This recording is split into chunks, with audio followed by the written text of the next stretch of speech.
بسم الله الرحمن الرحيم كسو دوادا مركله iyo barnaamijkii qodobanaha qodobada caawa barnaamijka aan idinku haynana waxa kamid ah militariga Israa'iil oo qirtay in askar uu kamid yahay sarkaal sare looga dilay dagaaladii maanta ka dhacay Mareyka Gaza dhinaca kale in ka badan 30 Falastiiniyiin ah ayaa lagu dilay weerarada iyo duqeymaha Israa'iil galabta iyo caawa ay ka geysatay deegaano kala duwan oo kamid ah jiida Gaza Mareykanka oo warka soo saaray dagaaladan ka dhacay Gaza iyo halista ay ku sugan tahay rasaas joojinta cagaha adag aan ku taagnayn ee u dhaxaysa Xamaas iyo Israa'iil Netanyahu oo go'aan ka qaatay in la sii wado dagaalka iyo in kale iyo sidoo kale furitaanka goobaha gargaarka uu ka soo galo Suuriyada Gaza sidoo kale barnaamijka waxaan idinku haynaa Putin oo soo bandhigay shuruud cusub oo la yaab leh oo uu ku joojin karo oo kaliya dagaalka Ukraine madaxweynaha Ukraine Zelensky oo si adag uga jawaabay dalabka madaxweynaha Ruushka doonyo sidee tahriibayaal Soomaali ay kamid tahay oo ku qarraqmay xeebaha Talyaaniga iyadoo la soo warinayo dhimasho iyo dad badan oo la laayahay caawa waxaynu ku bilaabaynaa dagaalka Ukraine iyadoo la filayo in madaxweynayaasha Mareykanka iyo Ruushku ay ku kulmaan wadanka Hungary 2 toddobaad gudahood ayaa war laga helay warbaahinta Mareykanka waxay sheegaysaa shuruud Vladimir Putin uu gudbiyay Trump oo la xiriirta dagaalkan sida kaliya ee uu ku joojin karo haddaba warbixin uu daabacay wargeyska Washington Post ayaa waxa lagu sheegay in intii lagu guda jiray wadahadal qadka telefoonka ay ku yeesheen madaxweynaha Mareykanka Donald Trump iyo dhigiisa Ruushka Vladimir Putin uu soo bandhigay shuruud la xiriirta dhamaadka dagaalka Ukraine laba mas'uul oo sarsare oo xogaal u ah wadahadaladan ayaa xaqiijiyay in Putin Trump uu sheegay in uu diyaar u yahay in dagaalka uu soo afjaro haddii Ukraine si buuxda Ruushka ugu wareejinayso gobolka Donetsk oo ah deegaan istiraatiiji ah oo ku yaala bariga Ukraine sarkaalka ayaa sheegay in Putin sidoo kale uu muujiyay diyaar u ahaanshihiisa inuu ka tanaasulo qaybo kamid ah labada gobol ee kale ee qayb ahaanta uu ka haysto oo kala ah Zaporizhia iyo Kherson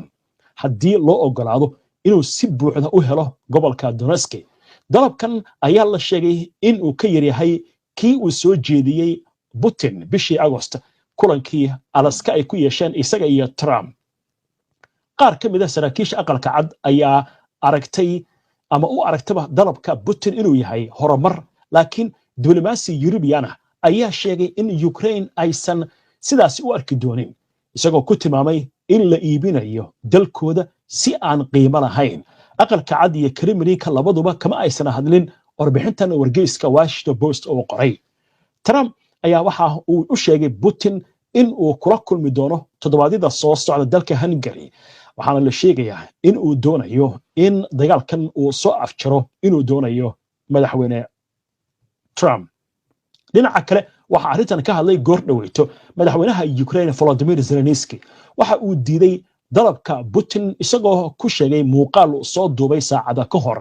in arrintan laga hadlayo ay tahay mid Ukraine aysan sinaba ku aqbali doonin waxaana Zelensky uu ka eedeeyay Moscow inay tahay tan diidaysan nabadda isagoo sheegay in ciidamada Ruushku ay si joogto ah u weeraraan kaabayaasha muhiimka ah ee dalka aan intaasi ku daray in Kiev ay si xoojinayso difaacyada cirka iyadoo la kaashanaysa xulafadeeda caalamiga ah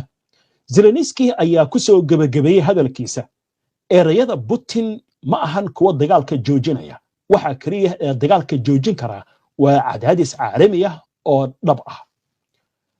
tahay warkaas halkaas aynu ka gudubno xagga Talyaaniga aynu eegno halkaasi oo warar dhiilo leh ay ka soo baxayaan ugu yaraan 2 qof ayaa lagu soo waramayaa inay dhinteen 20 kalena waa la laayahay kadib markii dooni ay saarnaayeen tahriibayaal ay ku degtay xeebaha jasiiradda Lampedusa ee dalka Talyaaniga doonta waxaa saarnaa 35 qof waxaana ka soo baxday xeebaha dalka Liibiya waxaana ay qarraqatay xilli ay mareysay badda Mediterranean-ka sida maanta uu sheegay Nicola del Archibrete oo ah isuduwaha hay'adda UNICEF ee waddanka Talyaaniga hawlgalka samata bixinta ayaa laga fuliyay meelo u dhow jasiiradda Lampedusa ee Talyaaniga waxaana jimcihii fuliyay ciidamada xeebaha ee Talyaaniga kuwaasi oo soo badbaadiyay 11 qof oo ay ku jiraan 4 caruur ah oo cidina aysan wehelin iyo sidoo kalena waxaa la sheegayaa in la helay meydka haweeney uur leh sida uu sheegay mas'uulkan ka tirsan hay'adda UNICEF dadkii la badbaadiyey iyo meydka ayaa loo qaaday Lampedusa halka intii kale ee rakaabka ah ee doonta saarnaana weli la baadi goobayo del Archibrete ayaa sheegay in doontu ay degtay kadib 2 maalmood oo ay badda ku jirtay dhinaca kale maanta oo xada 2 muhaajiriin ah oo meyd ah ayaa laga helay xeebaha Talyaaniga 14 kalena waxay ku sugnaayeen xaalad halis ah oo la soo badbaadiyay kadib markii ciidamada canshuuraha Talyaaniga ay qabteen doon ay saarnaayeen 85 qof oo ka soo jeeda dalalka Pakistan Eritrea iyo Soomaaliya sida ay sheegtay wakaaladda wararka ee AJI ee laga leeyahay dalka Talyaaniga 14 qof oo u baahnaa gargaar iyo 2 qof ee meydka ahayd ayaa loo qaaday xeebaha Talyaaniga waxaana lagu soo waramayaa in la geeyay Lampedusa sida ay ku waramayso wakaaladda wararka ee AGI tan iyo 2014 in ka badan 32,700 oo muhaajiriin ah ayaa ku dhintay badda Mediterranean-ka iyagoo ka soo gudbaya qaaradda Afrika waxaana socdaal ay ugu jireen dhanka Yurub qaramada midoobay ayaa ku qiyaasaysa dadkaasi shantiiba in markaa hal qof uu yahay caruur Valavia di Giacomo oo ah afayeenka hay'adda caalamiga ah ee socdaalka adduunka ee magaceeda loo soo gaabiyo IOM ayaa sabtidii baraha bulshada wuxuu ku qoray in 916 muhaajiriin ay ku dhinteen badda Mediterranean-ka tan iyo bilowgii sanadkan 2025 waa hagaag safarka marka qatartiisu leeyahay dhibaatadiisana waa leeyahay waan arkaysaan 24 saac la soo dhaafay halista wax baarsan yahay marka fadlan ka wacyi gale cid walba oo doonaysa in safarkaasi qatarta ah ay isku biimayso wadankaaga iimaanso isku raday inaad ka faa'iideysato fursad kasta heli kartid laakiin Yurub baa loo soo socdaa maanta Yurub wax badan ma yaalaan xisbiyo waxa kacay mayalka adag oo garabka midiga haddii si kale loo yiraahdo cunsuriyiina marka dadkii baa loo ogoleynba qaanuun iyo sharci marka nafta in haligtid ma fiicna marka waxa haboon in arrintaasi dignin laga bixiyo dadkana looga digo aad baad u baahsantiin waa hagaag waxaan u gudbaynaa wararkii ugu dambeeyay ee Gaza militariga Israa'iil oo qirtay askar oo kamid yahay sarkaal sare in lagu dilay dagaaladii maanta ka dhacay baraka Gaza Mareykanku way hadleen Xamaas goordhaweyt war bay soo saartay xagga Gaza aynu eegno waxaan ku hormaraynaa war goordhaweyt ka soo baxay militariga Israa'iil oo ay ku qirteen qasaare ciidankooda ka soo gaaray dagaaladii ka dhacay maanta marayka Gaza telefishinka CNN ayaa waxa uu ka soo xigtay ila xogogaal ah in dhimasho dhaawac uu soo gaaray askar ka tirsan ciidanka Israa'iil intii lagu guda jiray weerar ka dhacay qadka jaalaha oo ay ku sugan yihiin ciidanka Israa'iil qadka jaalaha markii lagu leeyahay waa goobaha lagu talagalay ciidanka Israa'iil inay ku sugnaadaan halkaas ayagoo ku sugan ayaa loogu galay dhinaca kale sarkaal sare oo ka tirsan ciidanka Israa'iil ayaa goordhaweyt wuxuu xaqiijiyay in 2 askari oo mid kamid uu yahay sarkaal lagu dilay dagaaladii maanta waxaana la sheegay in sidoo kale dhaawacyo ay jiraan warku wuxuu intaas ku darayaa in askartan ay ka tirsan yihiin cutubka 932 ee guutada Nahal war kale oo arrimahan la xiriira Mareykanka ayaa waxa lagu soo waramayaa in Israa'iil ay ku wargelisay arrintan isla markaasna uu ku raacay in jawaab laga bixiyo weeraradan lagu soo qaaday ciidankooda waa si hadalka loo dhigay iyadoo markaan la leeyahay waa in aysan noqon weerarada jawaabta ah kuwa majaxaabiya heshiiska rasaas joojinta shabakada Axios ee laga leeyahay Mareykanka ayaa waxa ay ka soo xigtay sarkaal Mareykan oo sheegaya in Mareykanka lagu soo wargeliyay Israa'iil in maalinta bariya ay furi doonto goobaha laga soo galo Mareykanka Gaza taasi oo horay Netanyahu uu sheegay in la xiri doono waxa kale oo soo baxaya war sheegaya in ciidanka Israa'iil ay ku andacoodeen inay weerareen ilaa iyo 100 bartilmaameed oo ku yaala Mareykanka Gaza tan iyo saaka dhanka Falastiiniinta hadii aynu eegno ugu yaraan 32 Falastiiniin ayaa lagu soo waramayaa in lagu dilay weeraradii maanta dhacay waxaana lagu soo warramayaa in tan iyo markii xabajoojinta ay dhaqan gashay 51 Falastiiniin la dilay 150 kalena la dhaawacay arrinta marka la yaab kale waxa weeye haddaynu dil istaagna sheekadan Israa'iil waxay leedahay maanta ayaana la soo weeraray laakiin maanta ka hor dad ku dhawaato qof bay dishay 11 qof waxay ahaayeen dad isku qoys ah oo jimcihii ayuu ku soo laabanaya gurigoodii ciidanka Israa'iiltu ay laayeen Israa'iil marka meesha ay leedahay ciidanka iyaga waa la soo xabadiyay waa la soo weeraray Xamaas way beeninaysaa waxay leedahay anaga waxaas waxba kama jiraan xabajoojintii waan adkaynaynaa barnaamijyada caawa aan idin soo gudbin doona waxaa ka mid ah sababaha Israa'iil qaylka ay uga dhiganayso inay xabajoojinta jabiso waaya dhinaca kale aynu ku socono isla wararka amurahan ila xiriira maxaa arrintan muujinaya in arrin siyaasadeed ay ku jirto warkana muujinaya sida khubaradu ay sheegayso maalinta bariya ra'iisul wasaaraha Israa'iil Benjamin Netanyahu maxkamad buu lahaa maxkamaddii hadda dib baa loo dhigay waliba wuxuu doonayaa dhowr maalmood in dib loo dhigo sababta maxay tahay wuxuu leeyahay arrimo waaweyn oo xagga ammaanka baa jira waxa kaloo imaanaya talaadada madaxweyne ku-xigeenka Mareykanka J.D. Vance dadka marka waxay leeyihiin dagaalkan Netanyahu wuxuu u wadaaba waa maxkamadan ku socota in dib loo dhigo ama dacwadan la joojiyo maalin walba oo maxkamadda uu leeyahay waxba dhaca ama Yom buu weeraraya ama Gaza weeraraya ama Lebanon buu weeraraya ama Syria weeraraya si dib loogu dhiga maxkamadda maalin dhawaato waxa la isku qabsaday maxkamaddu yimid warqad baa loo dhiibay waxa la dhakhtarka warqadan ku soo dhibay hargab baa ku haya feeraha laga haya iska laabo maxkamaddu ka codsaday waayahay baa leeyahay laakiin maxaa dhacay mar alaalay markuu baxay buu wuxuu tagay isbitaal ay ku sugnaayeen dadkii la soo daayay oo maxaabiistii la soo Xamaas soo daysay arrinta marka dood bay dhalisay waxa la yiri maxkamaddii ayaa ku soo fasaxday adigoo duray qaba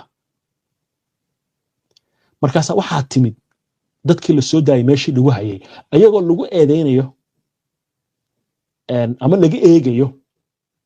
in caafimaadka dadkaas wax u geysan karo sababtoo waxa leeyahay dadkan waa dad 2 sano la haystay difaaca jirkooda liita ina otomaada marka ma ahayn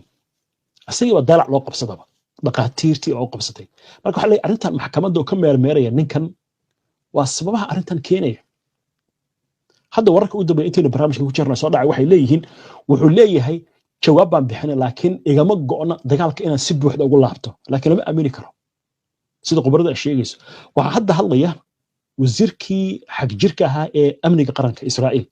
Itamar Ben-Gvir wuxuu leeyahay inta Xamaas hub ay haysato meeshaas noo fadhido nabad ma jirto amaana ma jirto waxa isaguna hadlay goor dhaweeto wasiirka maaliyadda Bezalel Smotrich sidaas oo kale wuxuu leeyahay dagaalka lagu laabto waaye dhinaca kale arrimahan waxa ka hadlay Jared Kushner oo wiil u sodog u yahay madaxweynaha Mareykanka Donald Trump isagoo la hadlay telefishinka leerada NBC ayaa waxa uu leeyahay inta Xamaas ay ku sugan tahay marka Gaza xabajoojin ma jirayso waayahay marka heshiiskan maxaa markii hore loo keenay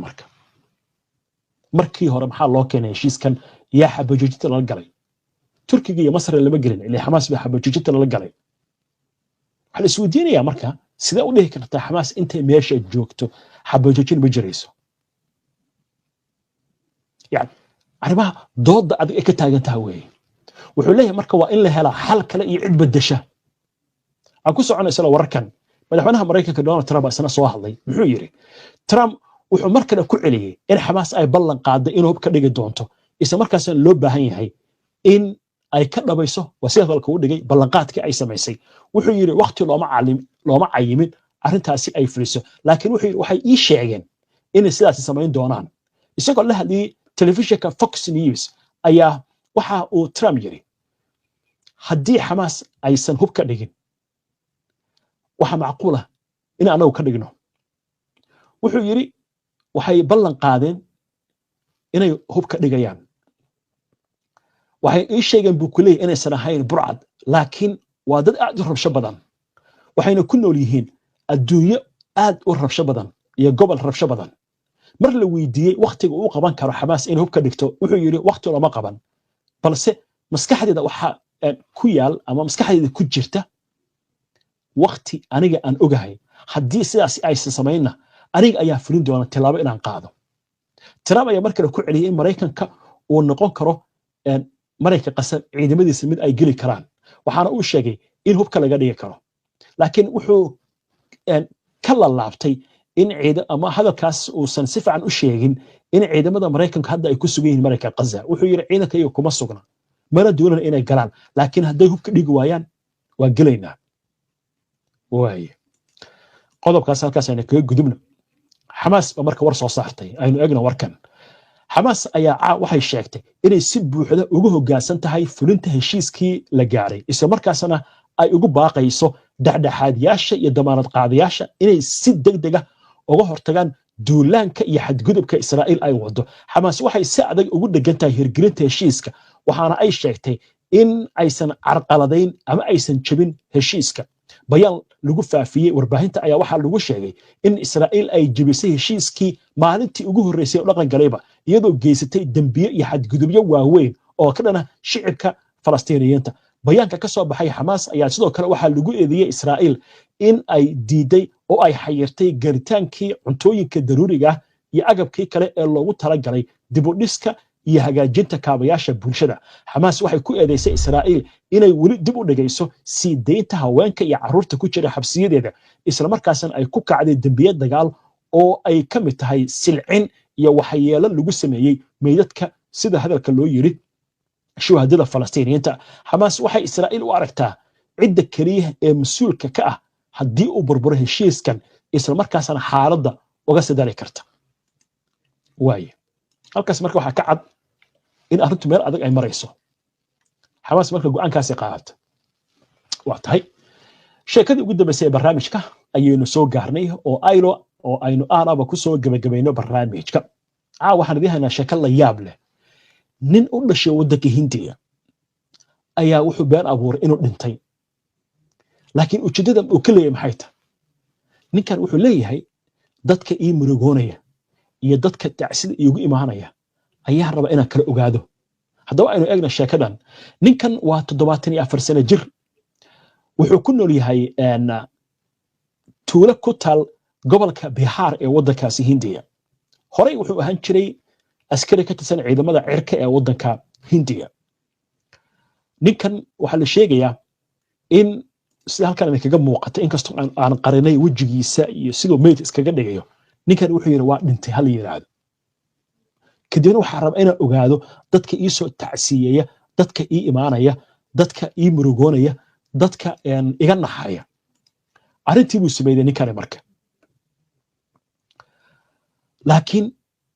waxa lagu soo waramayaa in uu sameeyay waxyaabihii dhaqanka ahaa ee markaasi loogu talagalay xagga dhaqankooda dadka dhintay inay sameeyaan laakiin ninka waxa leeyahay dad badan ba arrintii ka war helay dadkii marka goobtii bay yimaadeen iyadoo dadka qaarkoodna ay murugo muujinayaan lagana naxsan yahay ayuu mardama soo fariistay markaas wuxuu ku yiri anigu de waxaan rabaa inaan ogaado inta ii timid inta iga naxaysa anigu ma ana geeriyeen dadkii qaarkood albaabka ka baxeen waa isbuurteen waa la kala cararay ninkii yiri waa dhintay oo soo fariistay oo sheekeynaya markii la arkay dadka qaarkood waxaan ma shaydaan ba waa la kala cararay waaye laakiin lama ogaan ilaa hadda cidda uu sheegay ee aan u imaanin waaye waxa ka qabsatay baraha bulshada iyo warbaahinta waddankaasi Hindiya inta ayaan ku soo gabagabeynayaa caawa barnaamijka qubanaha waana ku mahadsantihiin daawashada barnaamijka si aad ula socoto wararkan barnaamijyadan iyo macluumaadkan aynu halkan ka soo gudbino haddii aad ka cusub tahay baraheena bulshada ama horay aadan uga xirnayn hadda ku soo biir waa inoo barnaamijka xiga insha Allah inta ka horeysa nabadgelyo